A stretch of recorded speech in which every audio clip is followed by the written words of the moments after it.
Hello, back to my channel SG family. রোজকার মতো আজকেও তোমাদেরকে গুড মর্নিং, শুভ সকাল, তার সাথে অনেক অনেক শুভেচ্ছা ও অনেক অনেক অভিনন্দন জানিয়ে আর রোজকার যে গল্প আমি নিয়ে আসি, তো আজকের গল্পটা দেখো, সত্যিই অন্যরকম বা ভালো লাগবে। তো মানুষ শুধুই খারাপ হয় না বা শুধুই পরিবর্তন হয় না। পরিবেশ পরিস্থিতি, অভাব, অসহযোগিতা না থাকলে মানুষ পাল্টে যেতে বাধ্য হয়।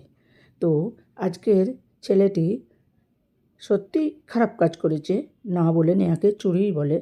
তো তবুও বাবার জন্য করেছে, তো সেখানে চুরি বলতে একটা বেশ সায় দিচ্ছে না।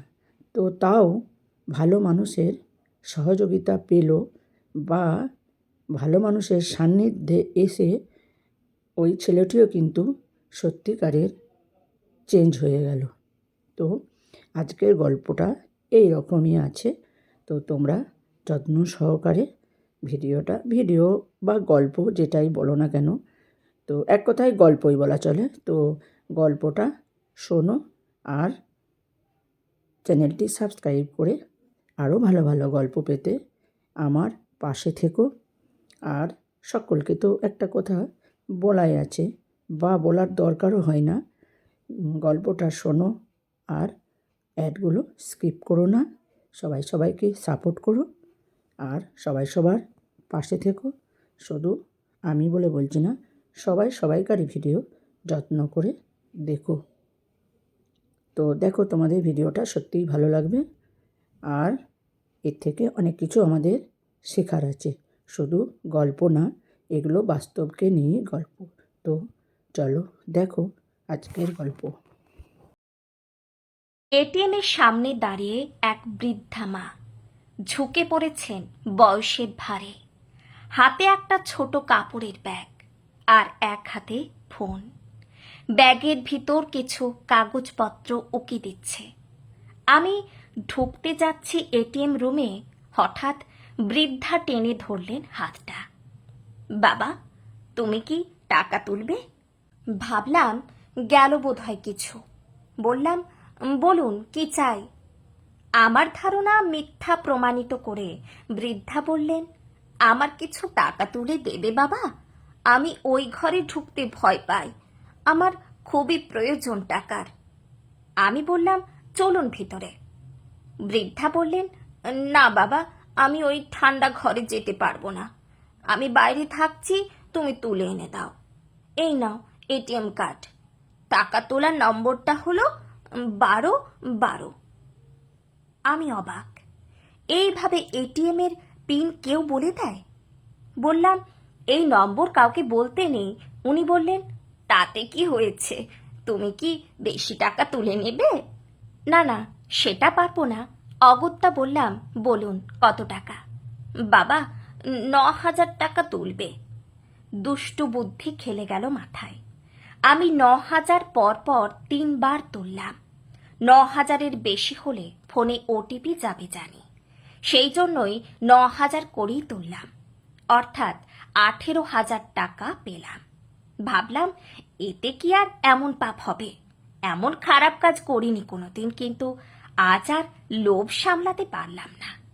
বাবার অপারেশনের খরচটা হয়ে যাবে, বাবা আবার ভালো করে হাঁটতে পারবেন।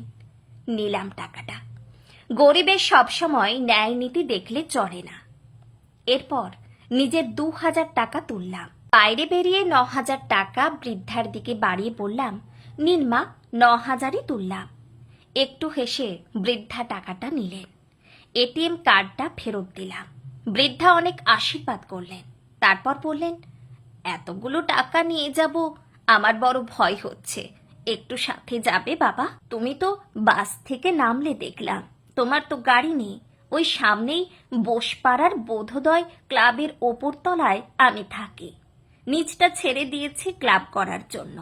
অনেকদিন ধরেই বলছিল ছেলেগুলো, অনেক ছেলে থাকে ক্লাবে সব সময়, ওরাই তো আমায় দেখে অসময়ে। একা মানুষ, এত বড় বাড়ি, ওখানে পৌঁছে দিলেই হবে।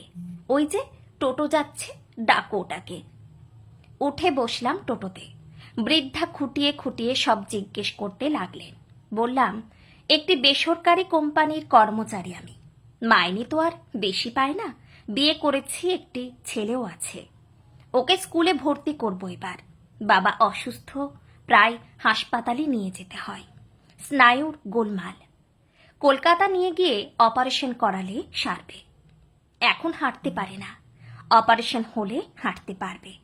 কিন্তু 20,000 টাকা খরচ, কোথায় পাবো? চেষ্টা করছি যদি জোগাড় করতে পারি, তাহলে বাবা আবার আগের মতো সুস্থ হয়ে যাবেন, স্বাভাবিকভাবেই হাঁটতে পারবেন।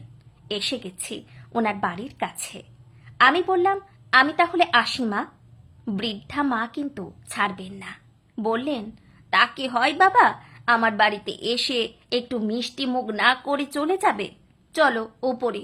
নিচে সিঁড়ির পাশে ক্লাব ঘর ভর্তি ছেলে, সবাই দেখছে আমাদের। সিঁড়ি দিয়ে উঠে গেলাম। একটি মেয়ে দরজা খুলে দিল। তবে যে বললেন একা থাকি। বৃদ্ধা মা বললেন, ও কমলি, কথা বলতে পারে না, তবে শুনতে পায়। আমার রান্না বান্না থেকে ও সবই করে দেয়, শুধু টাকা তোলার কাজটা পারে না। বিরাট বড় বাড়ি, সামনের ঘরে আমাকে বসতে দিয়ে ভেতরে ঢুকে গেলেন বৃদ্ধা। ভাবলাম পালিয়ে যাই, কিন্তু তার হলো না। বৃদ্ধা মা ইশারা করতে কমলি মিষ্টি এনে দিল, অনেকগুলো মিষ্টি, সাথে কয়েকটা কাজু কিশমিশ। তাড়াতাড়ি খেয়ে ফেললাম। আমি তাড়াতাড়ি পালিয়ে যেতে পারলে যেন বেঁচে যায়। বললাম, আমি এবার আসি মা। বৃদ্ধা বললেন, একটু দাঁড়াও বাবা, আমি এক্ষুনি আসছি বলে আবার ঢুকে গেলেন ভিতরে। বৃদ্ধা যখন ফিরে এলেন তখন ওনার হাতে 2,000 টাকা। বললেন, বাবা এটা নাও। আমি বললাম, এটা আবার কেন দিচ্ছেন? আমি আপনাকে টাকা তুলতে সাহায্য করেছি মাত্র, তার জন্য আবার টাকা কেন? আমাকে অবাক করে দিয়ে বৃদ্ধা বললেন, ওই যে তোমার বাবার অপারেশন করাতে 20,000 টাকা খরচ পড়লে, তোমার কাছে তো 18,000 আছে, এই 2,000 নিলে তো হয়ে যাবে। তুমি যখন টাকা তুললে 3 বার, তখন আমার ফোনে পরপর 3 বার মেসেজ এলো, 9,000 করে 3 বার তোলা হলো। আমি তো রিটায়ার্ড শিক্ষিকা, মূর্খ তো নই আর। আমার স্বামী অধ্যাপক ছিলেন। এটিএম এর ঠান্ডা ঘরে টাকা তুলতে গিয়ে আমার চোখের সামনেই স্ট্রোক হয়ে মারা যান। সেই থেকে আমি এটিএম এর ওই ঠান্ডা ঘরে ঢুকি না। তারপর থেকে এটিএম এ যাই না। ওখানে ঢুকলে আমার মন খারাপ হয়ে যায়। মনে হয় এ সেই ঠান্ডা ঘর যেখানে চিরঘুমের ঢলে পড়েছিল আমার প্রাণবন্ধু। তোমাকে বাড়িতে এনেছিলাম টাকাটা ফেরত নেব বলে। ক্লাবের ছেলেদের বললে ওরাই টাকাটা আদায় করে দিত তোমার কাছ থেকে। কিন্তু তোমার চুরির উদ্দেশ্য শুনে বুঝলাম তুমি চোর নও, ভীষণ ভালোবাসো তোমার বাবাকে। যে সন্তান চুরি করে বাবার চিকিৎসার জন্য, সে তো আর চোর নয় বাবা। সে এক অসহায় অসমর্থ সন্তান, যে ইচ্ছা থাকলেও বাবার চিকিৎসা করাতে পারে না। আমি নতজানু হয়ে বৃদ্ধা মায়ের পায়ের কাছে ব্যাংক থেকে নেওয়া টাকাগুলো রেখে পা দুটো জড়িয়ে ধরে বললাম, আমাকে ক্ষমা করে দিন মা, আমি কখনো এমন করব না। উনি আমাকে তুলে বুকে জড়িয়ে ধরলেন। আমার 2 চোখ দিয়ে গড়িয়ে পড়তে লাগলো জল। চোখের জল মুছে দিয়ে উনি বললেন, যাও বাবাকে সুস্থ করে তোলো, আরো টাকা লাগলে বলো। এক করুণাময়ী নারীর মাতৃস্নেহে স্নান করে শপথ নিলাম জীবনে আর কোনোদিনও অন্যায় করব না। পাপ কখনো চাপা থাকে না।